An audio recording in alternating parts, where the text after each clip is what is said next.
Hi guys, this is Miss Karapetyan. I will be teaching you guys 6.5 properties of logarithms. This is the lesson that we were going to do on Thursday, Friday last week, but we practiced graphs instead. So I want you guys to take notes from the videos. You should already have the template of notes copied, so you're kind of filling in whatever I'm showing. Now, the properties of logarithms are very similar to the properties of exponents. So, when we added two exponents like x squared times x cubed, we would add them. If we did x to the fifth divided by x to the third, then we would subtract the exponents, and so on. And so the properties of logarithms are very similar to those of exponents. Now, one of the things that we have to make sure of, which is actually the same as when we're working with exponents, is that every single time you must be dealing with logarithms that have the same base. If they don't have the same base, then we can't actually. So once we're going to be essentially evaluating logarithms, but before we evaluate, we're going to use these properties to expand logarithms and condense. So expand means essentially break them apart, condense meaning put them back together. And then we're going to talk about something called the change of base formula to evaluate logarithms. Now, you're going to love the change of base formula because that means that you can now plug in any logarithm with any base into the calculator, and we'll show you exactly how. So first, let's talk about those properties of logarithms. There are three. There's the product property, the quotient property, and the power property. Now, the product property, if you can see, we're given log base b of m times n. Now, this is the condensed version because everything's in one logarithm. So m times n is condensed into one single logarithm. To expand this, just like with exponents, when we're multiplying, we add the exponents. Over here, since we're multiplying the m times n, we actually break it up and we add two separate logarithms. So this becomes the log base b of m plus log base b of n. So we split this one product into two logarithms being added together. Okay. Now, the quotient property is similar to that, but again, with exponents, when we divide, we subtract them. And so when we have log base b of m divided by n, again, this is the condensed version where everything is in one single logarithm. We want to expand it. Okay, so if we expand it, that means we want to break them up into individual logarithms. The way that this works is we take log base b of the top, your numerator, and we subtract log base b of the denominator of that fraction. So log base b of m minus log base b of n. So when there's division happening within the logarithm, we are splitting it into subtraction of the separate logs. And then lastly, we have the power property. Now, the power property is actually pretty cool. So the power property, we have log base b of m to the n power. So this is when you have what you're taking the log of being raised to its own individual exponent. When you have this situation, you can take this exponent and you bring it straight to the front of your log and you multiply it to your log. So over here, you can see that log base b of m to the n power becomes n, that exponent, times log base b of m.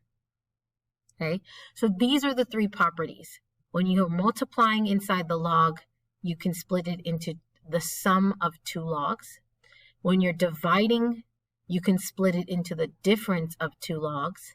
And when you have a power, you can bring that power to the front of the log as a coefficient. Okay, so now let's take a look at a few examples here.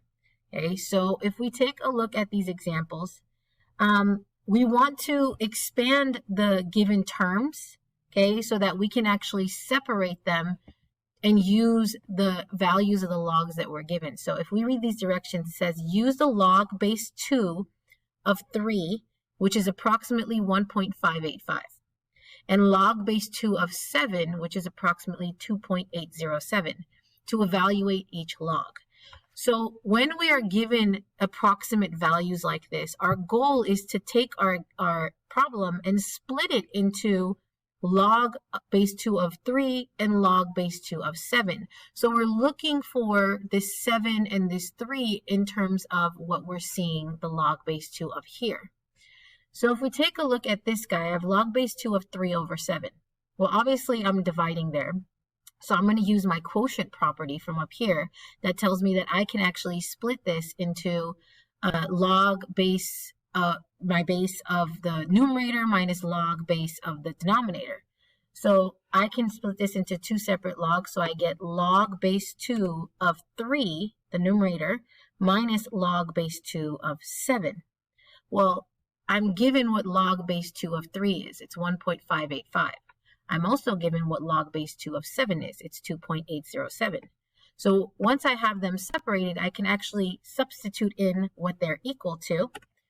And so I get 1.585 from here minus 2.807 from here, and I get my final value of negative 1.222. So I used my quotient property to split my logs into logs based in 3 and 7 so that I can actually substitute in those values. Okay. So similarly here, for example, B, I have log base 2 of 21. Now 21 doesn't obviously show us a 3 or a 7, but if we think about the number 21 in relationship to 3 and 7, we'll remember that 21 is 3 times 7. So I can rewrite this log base 2 of 21 into log base 2 of 3 times 7. And this is actually showing me my product property now. So my product property tells me I can take this and I can, whatever I'm multiplying, I can split it into two separate logs of log of the first number plus log of the second number. And so I can apply that here and split this, and I'll get log base 2 of 3 plus log base 2 of 7. Sorry, I had to pick up a phone call there. Okay, so we had log base 2 of 3 plus log base 2 of 7. Okay, and so again, same thing. We know what log base 2 of 3 is because they tell us that it's equal to 1.585. We know log base 2 of 7 is 2.807. So we just substitute in those values, okay, add them together, and we get 4.392. Okay, now this one here, example C. Okay, we start off with log base 2 of 49.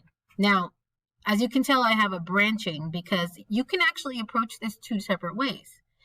Can we rewrite 49 in terms of 7 and 3 or 7 or 3? It doesn't always have to use both numbers, right?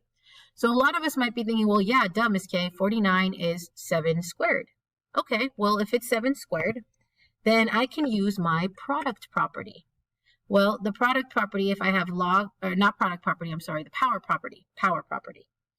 So we have log base 2 of 7 squared. Now remember, the power property says that I can bring this exponent to the front, and so I get 2 in the front, 2 times log base 2 of 7.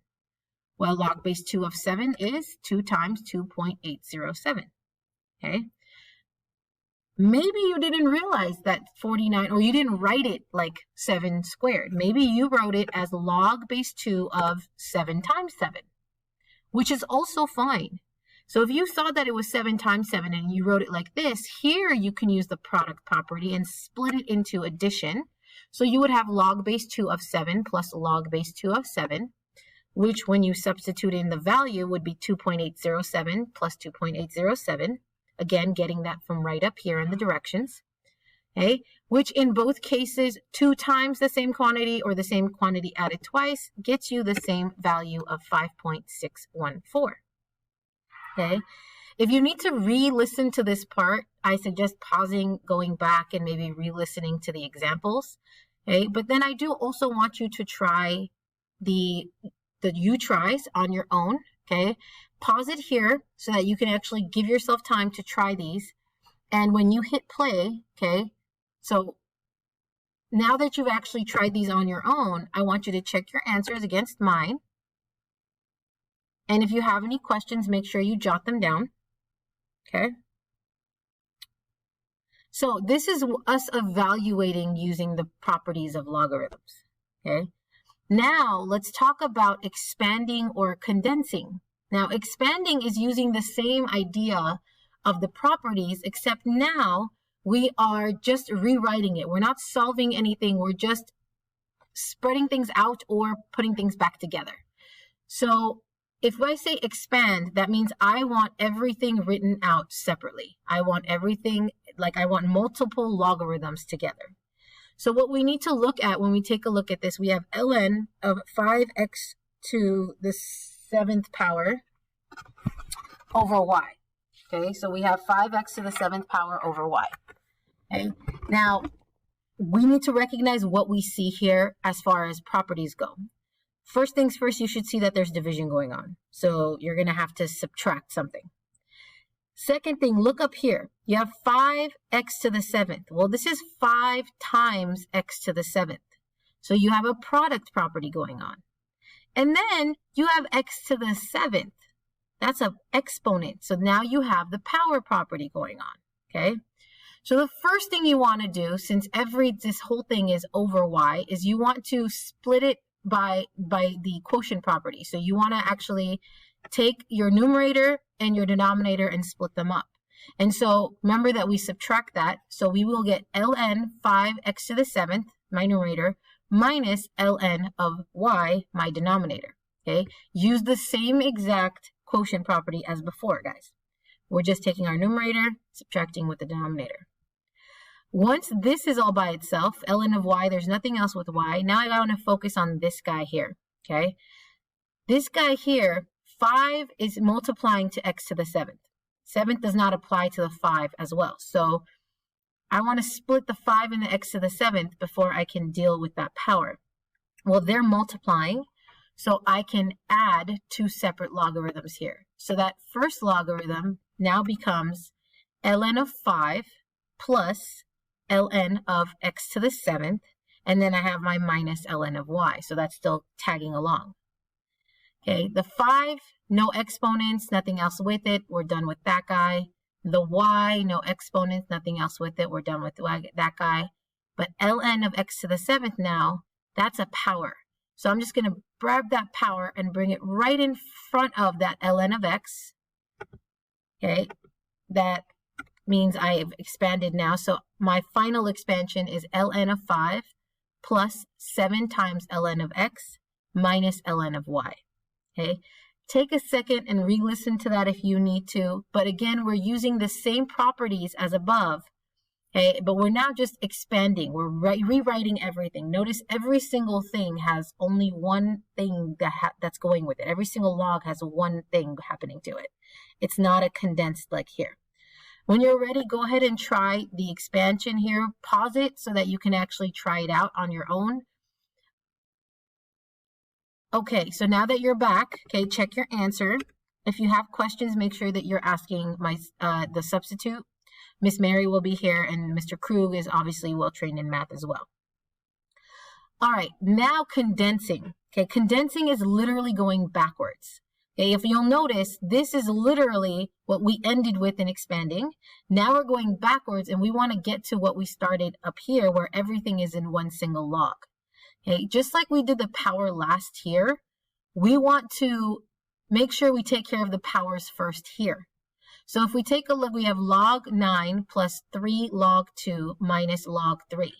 Now, here's where we want to make sure our bases are the same. So we have log base 10, log base 10, and log base 10. Okay, so log 9 plus 3 log 2 minus log 3. Okay, now, first things first, we want to take care of this power. So just like we expand things, we can do the reverse to condense them. So this 3 was brought out here, so we can actually bring it back as an exponent for the log of 2.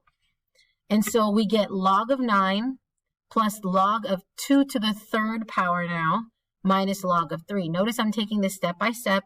All I did was move the power back as an exponent. Then I take a look at the first 2 logs here. Notice I have log 9 plus log 2 to the 3rd. Well, if I have a plus here, that means these guys are going to multiply. So I combine the first 2 there, and this becomes log of 9 times 2 to the 3rd power. So that's those first two condensed.